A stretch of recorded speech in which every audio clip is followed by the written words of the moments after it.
40 years in various capacities. Of course, he's not alone in the service. That is, together with his wife, I'd like to request Ma'am Ligaya Lamanero Tabingo to stand as our president also welcome her, all of them. We are glad to be with you because our speaker reached this time for having this partnership with his wife. And I'm happy to be that with them is Ma'am and Boy. We're glad that you are with us. They are God's people, chosen by God, and to be with us this week. Dr. Remilito A. Tabingo served the church in these 40 years with these capacities as church pastor, Bible teacher, hospital chaplain, academy principal, mission department director, college dean of students, college president of Mountain College, as the longest serving president of the college for 9 years. Union Conference Executive Secretary, Union President until he retired in the year 2007. He graduated from AB Major in Theology and History at Mountain View College, MA in History and Philosophy of Religion in Philippine Union College, PhD in Education at CMU. With his wife, they have a son, Dr. Rab L. Tabingo now, and their son's wife, Joy Hortaleza Tabingo, which is a nurse, and they have 2 grandsons. Brothers and sisters, fellow workers, our speaker is an active member of us with his family of Taguanao Adventist Church and helps in week of prayer in different institutions and other church activities in various churches and institutions. Let us give our divided attention to the man called by God, Dr. Remilito A. Tabingo.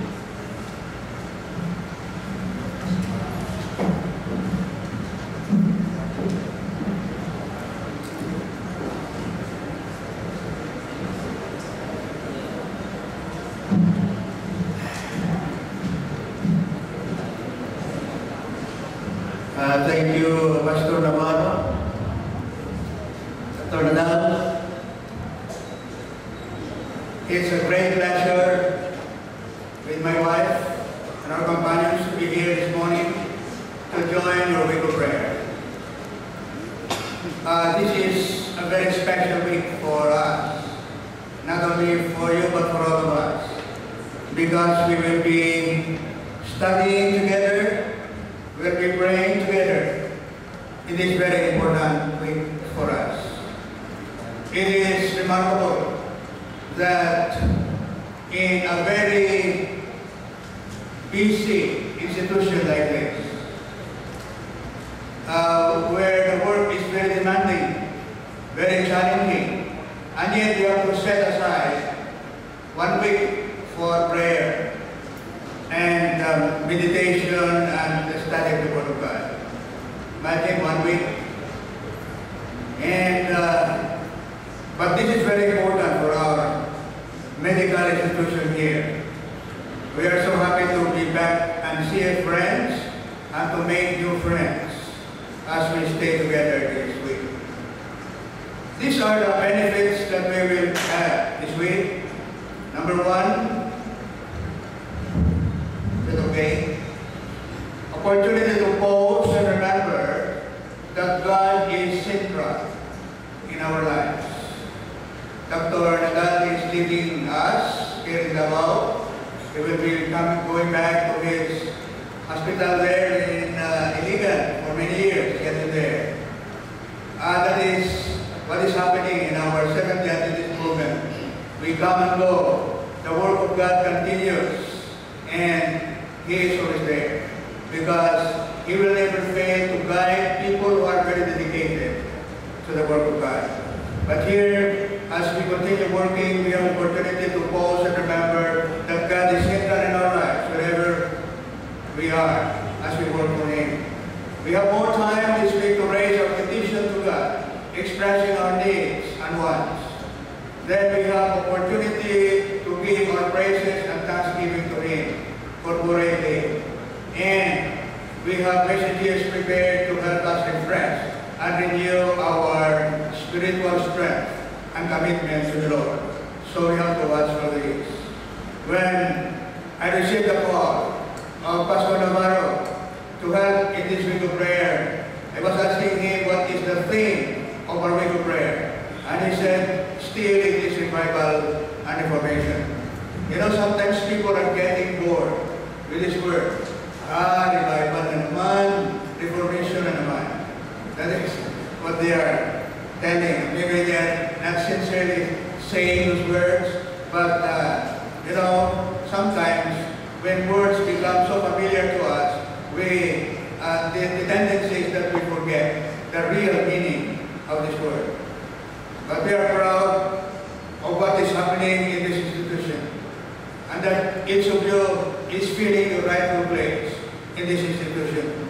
I've garnered days when we were traveling, when I was still working regularly, we visit the hospitals regularly. And there is a great change. When we came yesterday, the building has become more beautiful and more meaningful, more, you can move around very nicely, especially your new wing and building, and all others around the hospital. And of course, the workers. God has really blessed you these past years. Now, is there really a need for revival and reformation? Why is the messenger of the Lord said that revival in the church is the most important and urgent need of the church today? Is there really a need?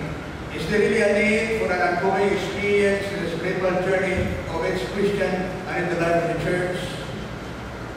The renewal of the spiritual energies of the soul, a new commitment to Jesus every day, which leads to a deeper experience in prayer, a more diligent study of God's Word, and a life of service and witness. I think there is. Because revival is not just today.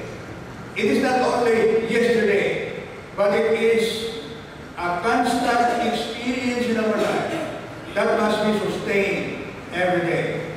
It is an experience with Jesus, because for everyone, especially to us who are working in our institutions, for everyone to whom much is given, from Him much will be required, and to whom much has been committed of Him, He will ask for more.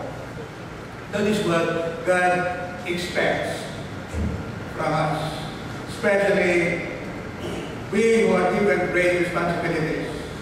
And so this morning, we will have a little review of the spiritual condition of man.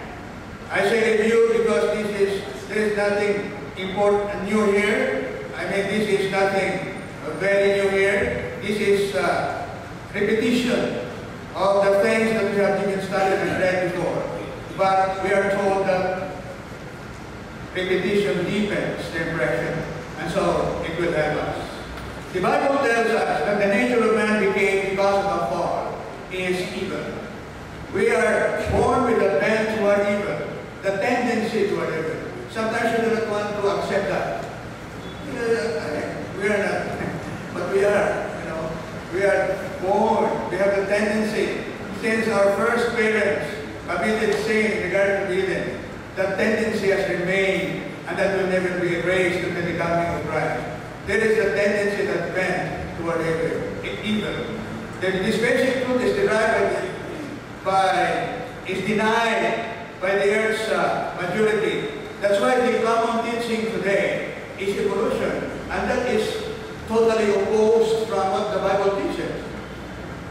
The most popular account of man's origin, the evolutionary theory, is diametrically opposed to the Scriptures.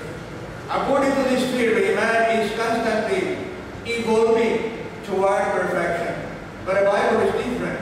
The Bible teaches that man was created different, but he fell into sin. Not gradually, but immediately into the state of depravity. Imagine the first baby, who was the first baby in this earth, Cain, became a murderer, and it did not take several generations. It was there, the first generation, he became a murderer because of sin. Angels' crime took place in the second generation. And the description of the evilness of man before the flood is certainly valid right down to our day. Even you will not be able to read the newspaper, or maybe watch television, or maybe listen to the radio for several months, because you are away from civilization. Then you come again, you will see that the news are the same. Murder, murder, drugs, assassinations, rape, robbery, etc., etc. Only different places, different persons, different time, all of those different dates, but the same thing happening in the world.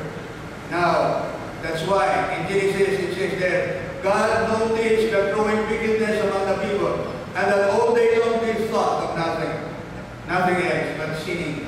And so God could not do otherwise. They were only the family of Noah was saved during the flood. Even during the time of David, the Lord looks down from heaven on humankind to see if there are any who understand goodness and who naturally long for God, but there are none. That was what happening. During the time of Isaiah, you are a sinful people, a nation loaded with guilt, a sick bed of evil given to corruption. You have forsaken the Lord. And then we have just studied in our past quarters the story of Jeremiah. What happened to Jeremiah, the messenger of the Lord? And then he wrote these words, as inspired of the Lord, can a man change the color of his skin, or a leopard change his spots? Neither can you change yourself to love goodness when you're accustomed to doing evil. That is what how people behaved during the time of Jeremiah. And during the time of Paul, what did he say? Even for himself, inside me is a sinful nature. It's always there, urging me to think about myself no matter how I set my mind against it. It's even strong enough to overcome my innermost longings to be good. What thing that good that I want to do, I cannot do it. What bad thing that I do not want to do, that I do. Oh, wretched man I am, who will rescue me from this sinful nature that is taking me to eternal death. During the time of James, you remember also during our Sabbath school lessons, he wrote about the tongue that we can attain the tongue. It is unruly evil.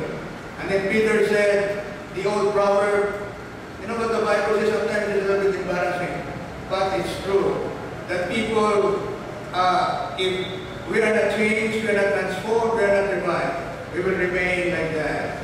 And then even at the last book of the Bible, John was writing this, that the Laodicean church, the last church, because you say I am rich, and I become wealthy, and I have nothing of nothing, I do not know that you are wretched, miserable, poor, blind, and naked. That's why Messenger of the Lord says that revival and reformation in our midst is the most important and the most urgent need that we have because of our situation. And how can this be done? One night, Nicodemus, that ruler of the Jews, came to Jesus and told him, you are a teacher come from God. For no one can do the signs that you do unless God is with him. John 3:1. You know, if Peter were there, he would have been very happy. His eyes would have sparkled.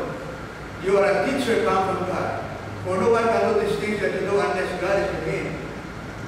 Peter would have thought, oh, this leader of the Sanhedrin, member of the Sanhedrin, very famous in Jerusalem, would say these words to my master. The scribes and the Pharisees are always quarreling him every day, but this man has nice words to say about my master. He would have been very happy. But Jesus was not really interested in that. He told Nicodemus, unless one is born again, he cannot see the kingdom of God. Nicodemus was a winner of the Jews. He was a teacher, but this teacher was ignorant of the ABCs of salvation. So he came to Jesus as a student in a night class. The man looked for instruction, but he needed salvation. And that is what Jesus told him. Jesus was very straight in telling him that unless you are born again, you cannot enter the kingdom of God.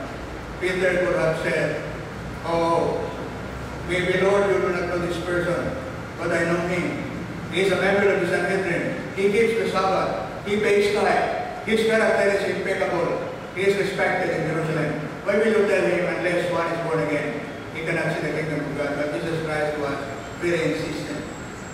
You must be born again. We must be born again. If you read the Bible very carefully, there are 2 births in the Bible. There are also 2 deaths in the Bible. And there are also 2 resurrections in the Bible. He who is born only once will die twice and will have no hope of resurrection, no hope of eternal life. But he who will be born twice will die only once and will be resurrected and will be given eternal life. That's why Jesus said, you must be born again. Must remember, regeneration or conversion or the new birth, whatever way we call it, is a creative act of God. Apostle Paul says, therefore, if anyone is in Christ, he is a new creation. All things have passed away. Behold, all things have become new. The wonderful plan of salvation assures us that we all with unveiled face, beholding us in a mirror the glory of the Lord, are being transformed into the same image from glory to glory, just as by the Spirit of the Lord. Beloved, we are working together in this hospital or in any institution for that matter. But the most important thing is we are preparing ourselves for the coming of Jesus. And we are helping people to be ready also for the coming of Jesus. That's why we are told that in these medical institutions that we have, we are not only helping people to get well physically, but we are helping them to get well spiritually. And I know that you know that, you master that, you are very well versed with that. I'm just reminding you again of your great responsibility. We can be confident of this very thing, that He who has begun His work in us will finish it. You did not choose me, but I chose you, and appointed you that you should go and bear fruit, that your fruits should remain, that whatever you ask the Father in my name, He may give you. He may give you. Yes, John 15 is a very famous verse. Abiding in Christ. He is there as the vine. And if we are the branches, we should always abide in Him. For if we detach ourselves from Him, we will die. But if we always abide in Him, we will bear fruit. And the fruit that is spoken of here is in the context of the fruit in Galatians 5:22-23. But the fruit of the Spirit is love, joy, peace, long-suffering, kindness, goodness, faithfulness, gentleness, self-control. This is the first thing that we have studied last year. At the beginning of every year, we have the 10 days of prayer. We have this week of prayer. And last year, we have studied the fruit of the Spirit. And you will notice that it is singular. Fruit of the Spirit. Fruit? Why so many? Love, joy, peace, long-suffering. The fruit of the Spirit is like a precious jewel with many facets. Each facet is a characteristic of Jesus and represents a quality that He wants us to produce in our lives. This is the heart of the matter. God's purpose is to make us like Jesus. And He has sent the Holy Spirit to dwell in us to make the change happen. So, it can only be changed because we would like to be like Jesus.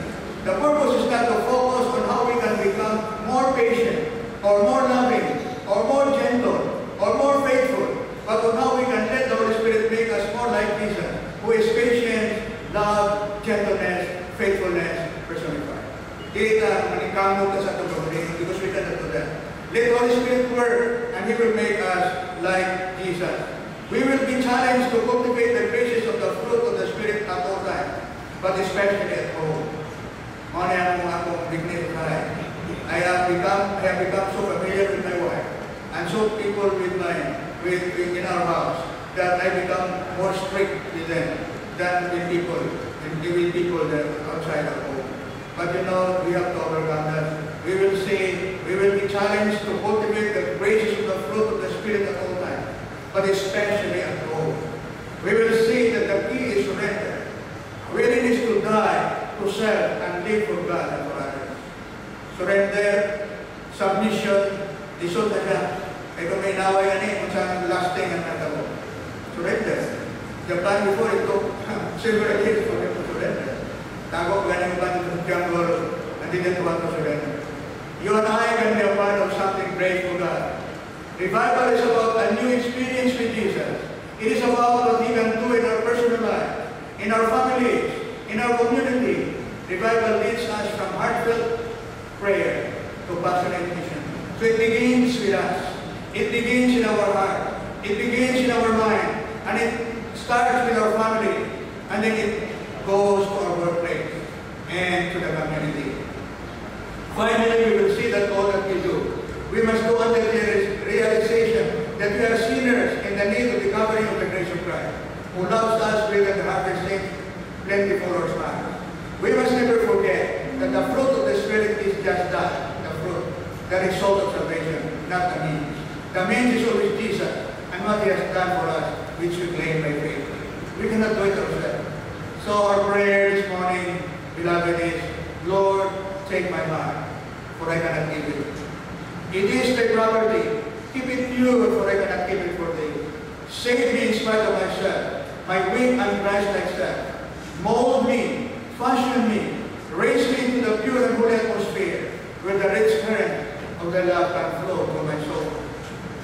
And I would like to end this study this morning by this song which I learned when I was still